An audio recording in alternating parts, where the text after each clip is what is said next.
দ্বিতীয় বিশ্বযুদ্ধের পর ১৯৪৫ সালে জন্ম নেয় জাতিসংঘ, একটি সংস্থা যার উদ্দেশ্য ছিল আর যেন কোনো যুদ্ধ না হয়। কিন্তু সময়ের সঙ্গে সঙ্গে সেই স্বপ্ন এখন প্রশ্নবিদ্ধ। গাজা, ইউক্রেন, সুদান থেকে মিয়ানমার, প্রতিটি সংঘাতে জাতিসংঘের ভূমিকা নিয়ে সমালোচনা বাড়ছে। সংস্থা বিলুপ্ত হয়, তবে পৃথিবী কেমন হবে? বিশেষজ্ঞদের মতে জাতিসংঘ না থাকলে প্রথম আঘাত আসবে মানবিক খাতে।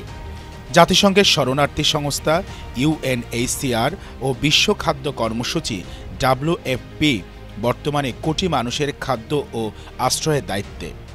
এই সংস্থাগুলোর কার্যক্রম বন্ধ হলে লাখো শিশু ও নারী মানবিক বিপর্যয়ে পড়বে। জেফ ক্রিসপো বলেছেন, যদি শুক্রবার জাতিসংঘ বিলুপ্ত হয়, সোমবারই মানুষ আবার এটি গড়তে ছুটবে। আন্তর্জাতিক আইন ও ন্যায় বিচারের ক্ষেত্রেও দেখা দেবে ভয়াবহ শূন্যতা।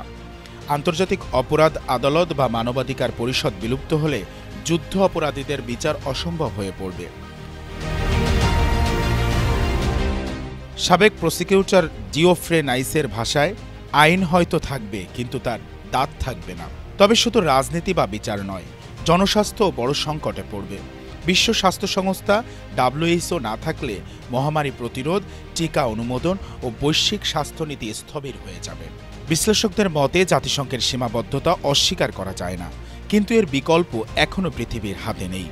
যতই সমালোচনা থাকুক, জাতিসংঘই আজও মানব সভ্যতার ন্যূনতম বিবেক। যে বিবেক হারালে পৃথিবী হারাবে তার ভারসাম্য।